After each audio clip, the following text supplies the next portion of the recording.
Hello, I'm Joseph Kasser, and welcome to this podcast where the AI team does a deep dive into some application of systems thinking. Welcome back, everybody, for another deep dive. This time, we are going to be tackling the Systems Thinkers Toolbox Part 1. Great. And hopefully we'll get you equipped to be a better thinker and problem solver and decision maker. Yeah. I mean, we're not talking about some it's kind of abstract theories here. This is really about like practical tools you can use today to make your life better. It all starts with recognizing, I think, that most of us don't naturally think in a systematic way. Yeah. It's kind of like we're, driving with blinders on. Yeah. We're focused on what's right in front of us, but we're missing the bigger picture. Yeah. Think about it this way. Imagine you're trying to lose weight, right? Yeah. And you're just focused on like counting calories. Yeah. Or you're hitting the gym. But what about like your sleep habits or your stress levels? Right. Or even like your social environment? Yeah. They all play a role. Totally. I mean, that's the essence of systems thinking. Yeah. Is seeing those connections. Okay, so how do we start seeing those connections? So like the Systems Thinkers Toolbox has all these like cool mental tools. Yeah. One that really jumped out at me was Miller's rule. Oh, that's a great one to start with. Yeah. It has to do with how our brains process information. Yeah. Basically, Miller's rule says that we can only handle about 7 plus or minus 2 items at once Okay. in our working memory. Gotcha. So if we try to juggle more than that, things are going to start to slip through the cracks. Yeah, it's like when you walk into a room and you completely forget why you're there. Exactly. Yeah. Now, how many times have you sat through a presentation Oh my gosh. where the slide is just crammed with bullet points? Yes. Or you've tried to give somebody feedback on a project Mm-hmm. and you give them like, a list of suggestions a mile long. Yeah, all the time, and it makes my head spin just thinking about it. Yeah, well, this is where Miller's rule can be like a secret weapon. Okay. Instead of overwhelming people with too much information at once, Right. you chunk it down into smaller, bite-sized pieces. Okay. 3 key takeaways on a slide instead of 10. Right. 3 areas of focus for feedback instead of 15. Yeah. There's a really simple shift, but it makes a huge difference I love that. in how people can absorb the information. I am definitely guilty of bullet point overload. Yeah. I've got to work on that. For sure. Another tool I found fascinating was Occam's razor. Oh, yeah.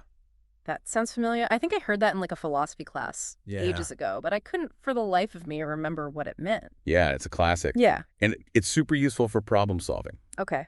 So basically, Occam's razor says that, like, given multiple explanations for something, the simplest one is usually the best. Okay. It's about, like, cutting through complexity Gotcha. and avoiding unnecessary assumptions. So kind of like a mental decluttering tool. Exactly. Yeah. So let's say your internet suddenly stops working. Okay. Okay. Is it more likely that, like, a single cable came loose? Or that there's some complex, multifaceted cyber attack happening? Probably the cable. Yeah. But I think sometimes my brain does jump to the complicated scenario first. Yeah, and that can just send us down these rabbit holes. Yeah. Right, where you're wasting time and energy. For sure. So Occam's razor just reminds us, start with the simplest explanation Okay. and only move to more complex ones if the simple ones just don't pan out. I like that. Yeah. Simple and elegant. There you go. Speaking of simplification, don't care situations was another concept that I was like, Oh, yeah. this really speaks to I me. love that one. Yeah. It's all about consciously deciding what we don't need to worry about.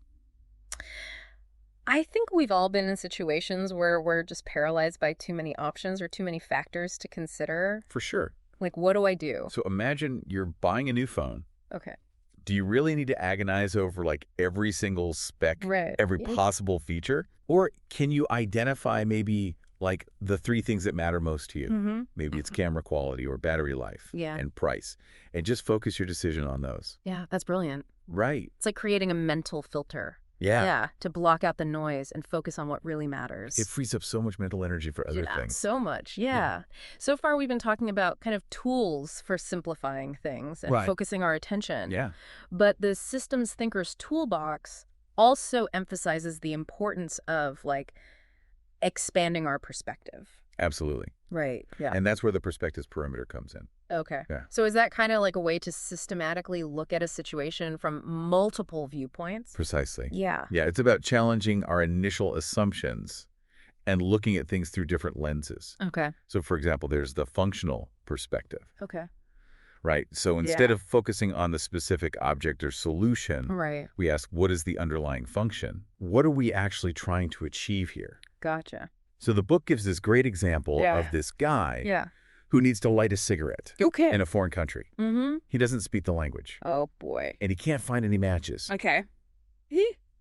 So this is a frustrating situation, right? Yeah. But instead of getting stuck, he shifts his perspective. Yeah. Okay. So instead of focusing on matches, he thinks about the function. Yeah. I need to create a flame. I need fire. Exactly. Yeah. So he walks into a restaurant, gestures towards a candle on a table, and voila, problem solved. That's thinking outside the box. Exactly. I love it. By focusing on the function, Yeah. he was able to come up with a creative solution that he wouldn't have seen otherwise. For sure.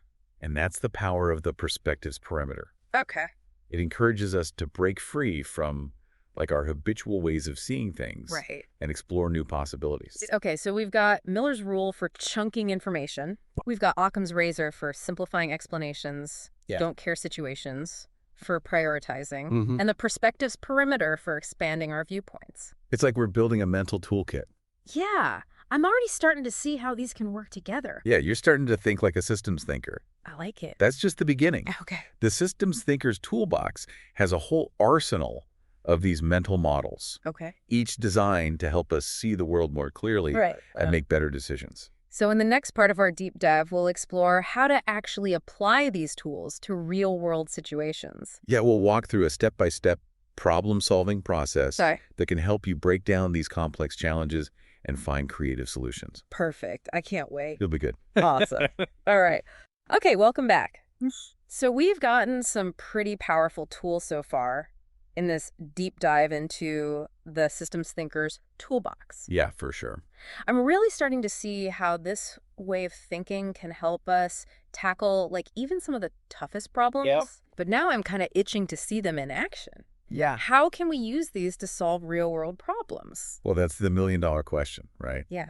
And the systems thinker's toolbox gives us a really solid framework for tackling problems systematically. Yeah, okay. It's not necessarily about finding the one right answer. Right. It's more about approaching things in a structured and insightful way. Okay, so let's break it down. What's the first step in this problem-solving process? So it all starts with, like, recognizing the undesirable situation. Okay. Which, you know, might seem kind of obvious. Yeah. But it's really crucial to like clearly define the problem. What is actually going wrong here? Right. And just as importantly, why should we even care? Right. We don't want to waste time and energy solving the wrong problem or a problem that doesn't matter in the grand scheme of things. And this is where those critical thinking skills come in. Okay. Right. You need to like dig beneath those surface symptoms and identify the root causes. Remember the wilting plant analogy? Yeah. Instead of just adding more water, you need to investigate, is it getting too much sun? Right. Not enough nutrients? Is there a pest problem? Okay, so we've identified the problem. We know why it matters. Yep. What's next? So now we define the ideal outcome. Okay. Right. So if we could wave a magic wand, what would success actually look like? Okay. And here's the key. Be specific. Okay. Vague goals lead to vague results. So I'm starting to sense a theme here. Yeah. Systems thinking seems to be about clarity and focus. Absolutely. Yeah. So instead of saying, like, we want to improve team communication, you might say, we want to reduce the number of project delays caused by miscommunication by 20% in the next quarter. Okay, so a measurable goal. Exactly. Yeah. That gives us a clear target to aim for. Okay. Problem-a-dine, ideal outcome in sight. Yep. Now what? Now we brainstorm solutions. You got it. This is where that toolbox really starts to shine. Okay. Right. We can break out those perspectives and start generating multiple solution options. Okay. Right. The functional perspective, the structural perspective, the temporal perspective. Right. Each one can offer you a different angle and spark new ideas. Okay. I can see how that would be really helpful. But sometimes when I'm brainstorming, I get overwhelmed by like too many possibilities. Yeah, that's a great point. How do we narrow it down and choose the best course of action? So that's where some of the decision-making tools from the book can be incredibly useful. Okay. Things like the Pew matrix or multi-attribute variable analysis. Okay. These provide a structured framework for comparing and ranking different options. Okay, so we can like weigh the pros and cons of each solution. Exactly. Consider factors like cost, feasibility, potential impact, alignment with our overall goals. Exactly. And remember Miller's rule. Yeah.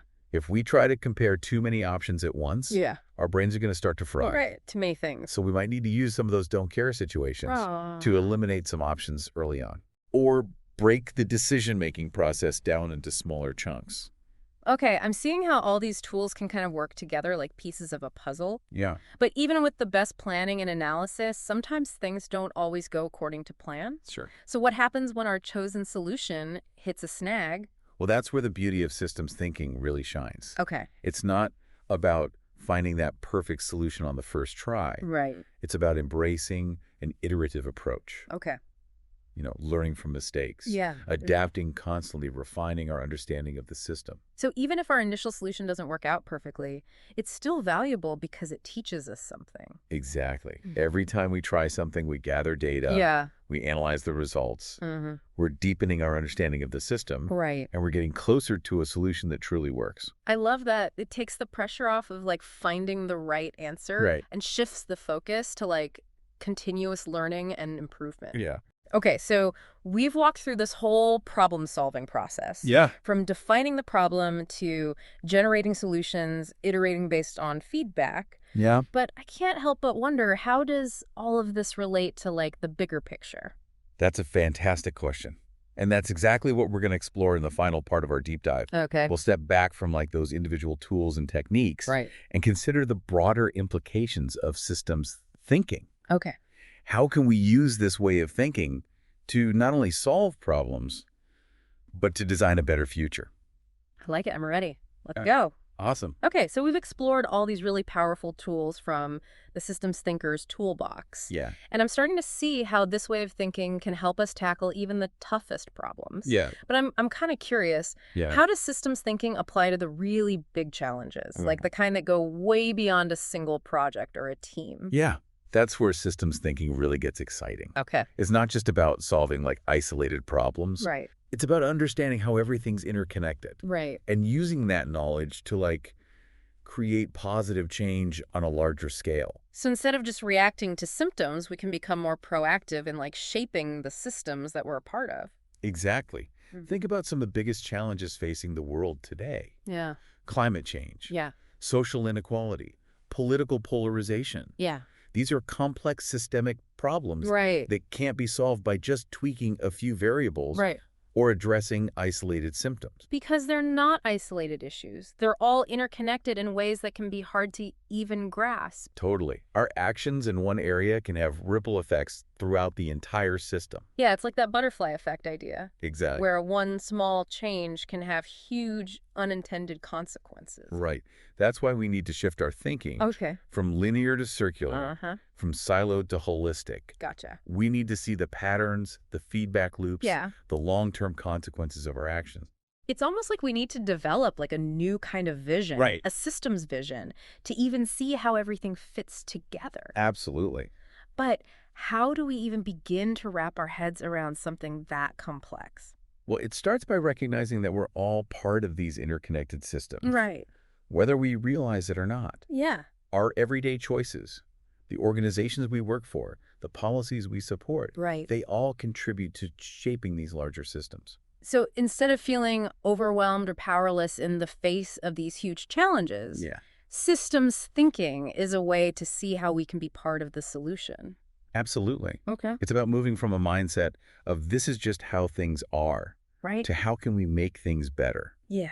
And it's not about finding a single right answer. Right. It's about fostering collaboration dialogue and a willingness to experiment and learn.